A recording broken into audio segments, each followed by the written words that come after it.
CM Siddaramaiah ಹಾಗೂ ಜಮೀರ್ ರಾಜಕೀಯವಾಗಿ ಯಾವಾಗಲೂ ದೋಸ್ತಿಗಳು. ಆದ್ರೆ ಈಗ ಸಿದ್ದರಾಮಯ್ಯ ಅವರ ಆಪ್ತ ಜಮೀರ್ ಮೇಲೆ ಸಿಟ್ಟಾಗಿ ಭಾಷಣದಲ್ಲೇ ಅವರನ್ನು ತಳ್ಳಿದ್ದಾರೆ. ಆನೇಕಲ್ನಲ್ಲಿ ನಡೆದ ಹೊಸ ಕ್ರಿಕೆಟ್ ಸ್ಟೇಡಿಯಂ ಉದ್ಘಾಟನೆ ವೇಳೆ ಸಿಎಂ ಭಾಷಣ ಮಾಡ್ತಿದ್ರು. ಆಗ ಅಲ್ಲಿದ್ದ ಕೆಲ ಜನರು ಕಾಂಗ್ರೆಸ್ ಶಾಸಕ ಆನೇಕಲ್ ಶಿವಣ್ಣ ಬೆಂಬಲಿಗರು ಸಿದ್ದರಾಮಯ್ಯ ಮಾತನಾಡುತ್ತಿರುವಾಗಲೇ ನಮ್ಮ ಶಾಸಕರನ್ನು ಮಂತ್ರಿ ಮಾಡಿ ಎಂದು ಕೂಗಾಡಿದ್ರು. ಇದಕ್ಕೆ ಸಿಟ್ಟಾದ ಸಿದ್ದರಾಮಯ್ಯ ಯಾವಾಗ ಏನ್ ಮಾತಾಡಬೇಕು ಗೊತ್ತಿಲ್ವಾ ಅಂತ ಅಲ್ಲಿದ್ದವರಿಗೆ ಗದರಿದ್ರು. ಈ ವೇಳೆ ಜಮೀರ್ ಕೂಡ ಸಿದ್ದರಾಮಯ್ಯ ಬಳಿ ಮಾತಾಡಲು ಬಂದ್ರು. ಆಗ ಇನ್ನೂ ಸಿಟ್ಟಾದ ಸಿದ್ದರಾಮಯ್ಯ ಈಗ ಅದೆಲ್ಲ ಬೇಡ ಅಂತ ಸಿಟ್ಟಿನಿಂದಲೇ ಜಮೀರ್ನ ತಳ್ಳಿದ ಘಟನೆ ನಡೆಯಿತು. ಆದಷ್ಟು ಜಾಗ್ರತೆ ನಿರ್ಮಾಣ ಆಗಿ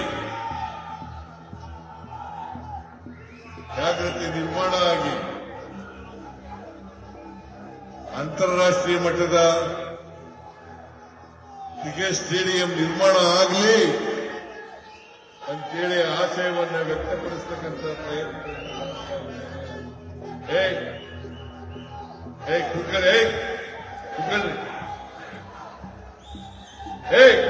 ಕುಕ್ಕಳ್ರಿ ನಿಮಗೆಲ್ಲ ಹೇಳುದು ಕುಕ್ಕಳ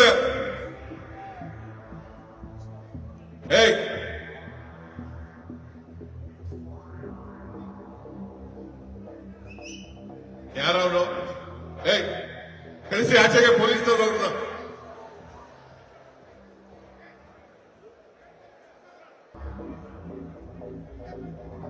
ಪೊಲೀಸ್ನವ್ರು ಆಚೆ ಕಳಿಸಿದ್ರೆ ಅವ್ರನ್ನ.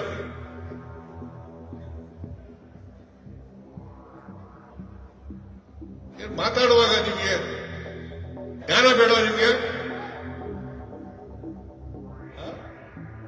ಅದು ಬೇರೆ ವಿಚಾರ ನೋಡಿ ಮನಸ್ಸು ಮಾಡಿ ಅಂತಂದ್ರೆ ಬೇರೆ ವಿಚಾರ. ಬಂದು ಕಾಣ್ಲಿ ಅದನ್ನ ಕಳ್ರಿ.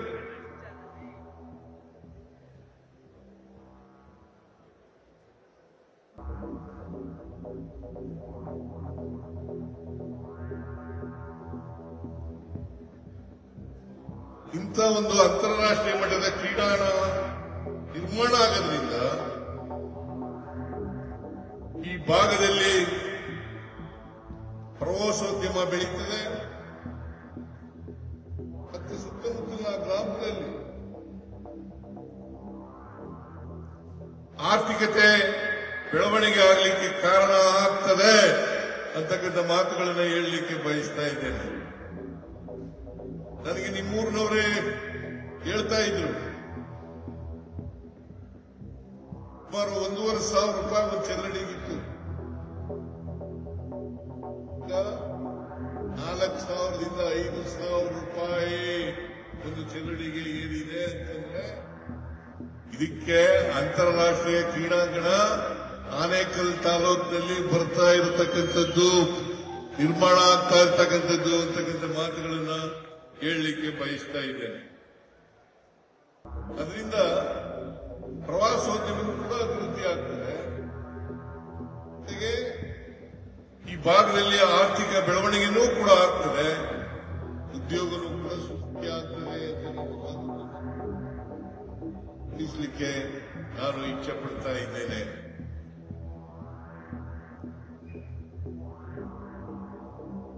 ನಾನು ಆದಷ್ಟು ಬೇಗ, ಆಮೇಲೆ ಇನ್ನೂ ಒಂದು ಶಿವಲಿಂಗೇಗೌಡರು ಹೇಳಿದ್ರು, ನಮ್ಮ ದುಡ್ಡಿನಲ್ಲೇ ನಾವು ಮಾಡ್ತೀವಿ, ಸರ್ಕಾರದಿಂದ ದುಡ್ಡು ಬೇಕಾಗಿಲ್ಲ,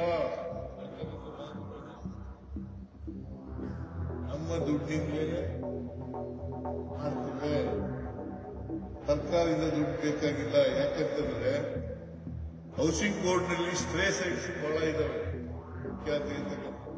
ಸ್ಟ್ರೇ ಸೈಟ್ಸ್ ಬಹಳ ಇದಾವೆ.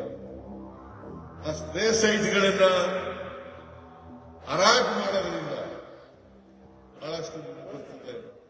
ನಾನು ಶಿವಲಿಂಗೇಗೌಡರಿಗೆ ಹೇಳಿದ್ದೀನಿ, ಎಲ್ಲ ಹಂಚಿಕೆ ಆಗದೆ ಇರತಕ್ಕಂಥ ಸ್ಟ್ರೇ ಸೈಟ್ಗಳನ್ನ ಕೂಡಲೇ ಹರಾಜಾಕಿ ಹೌಸಿಂಗ್ ಬೋರ್ಡ್ಗೆ ಇದನ್ನ ಪಡ್ಕೊಂಡ್ರಿ ಅಂತಕ್ಕಂಥ ಮಾತುಗಳನ್ನ ಹೇಳಿದ್ದೇನೆ. ಈಗಾಗಲೇ ಸುಮಾರು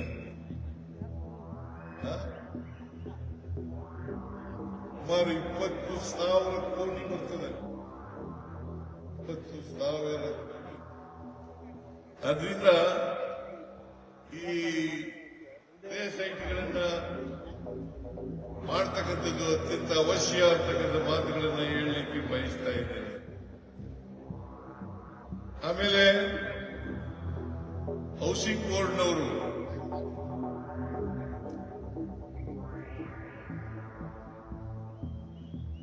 ಕಡಿಮೆ ದರದಲ್ಲಿ ಮನೆಗಳನ್ನ ಕಟ್ಟಿಕೊಡ್ತಕ್ಕಂಥದ್ದು, ನಿವೇಶನಗಳನ್ನು ಹಂಚಿಕೆ ಮಾಡ್ತಕ್ಕಂಥ ಕೆಲಸವನ್ನು ಮಾಡ್ತಾ ಇದ್ದಾರೆ.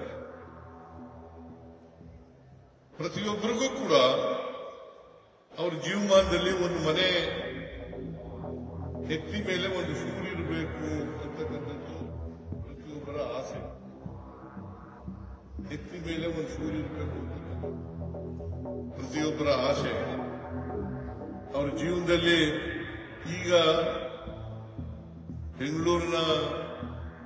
ಬೆಂಗಳೂರಿನಲ್ಲಿ ಮತ್ತು ಬೆಂಗಳೂರಿನ ಸುತ್ತಮುತ್ತ ಸೈಟ್ ತಕೊಳ್ಳೋದಾಗ್ಲಿ, ಮನೆ ಕಟ್ಟೋದಾಗ್ಲಿ ಬಹಳ ಕಷ್ಟದ ಕೆಲಸ. ಈಗ ಭೂಮಿ ಮೇಲೆ ಜಾಸ್ತಿ ಆಗ್ತದೆ, ಭೂಮಿ ಬೆಲೆ ಬಹಳ ಜಾಸ್ತಿ ಆಗ್ತದೆ.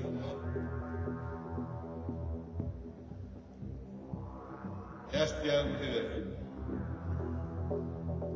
ಆದರೂ ಕೂಡ ನಾಗರಿಕರಿಗೆ ಕೈಗೆ ಎಟ್ಟತಕ್ಕಂಥ ದರದಲ್ಲಿ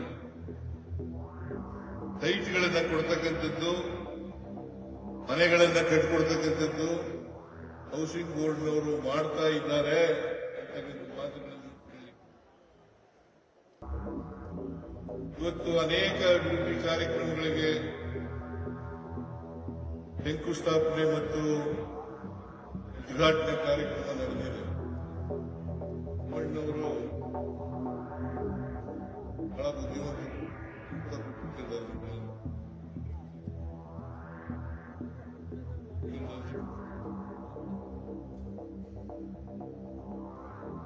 ನಮ್ಮ ಊರಿಗೆ ಬೆಳೀತಾ ಇದೆ, ಬೆಂಗಳೂರಿಗೆ ಸೇರಿಕೊಂಡಿದೆ. ಅದರಿಂದ ಹೆಚ್ಚು ಅಭಿವೃದ್ಧಿ ಕೆಲಸಗಳನ್ನ ಮಾಡಿಕೊಡ್ಬೇಕು ಅಂತಕ್ಕಂಥ ಶಿವಣ್ಣ ಅವರಿಗೆ ನಾನು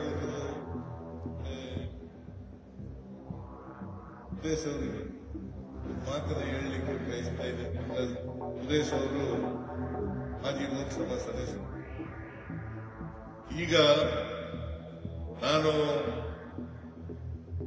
ಈ ವಡೇರ ಮಂಚನಹಳ್ಳಿ ಅಂತ ಇದೆಯಲ್ಲ, ಅದಕ್ಕೆ 9 ಕೋಟಿ ರೂಪಾಯಿಂದ ಒಂದು ರಸ್ತೆ ಮಂಜೂರು ಮಾಡಿಕೊಂಡಿದೆ.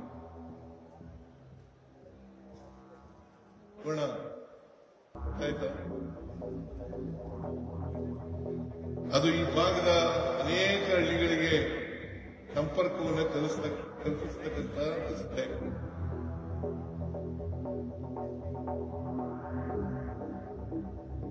ಜಿಗಣಿ ಹೋಬಳಿ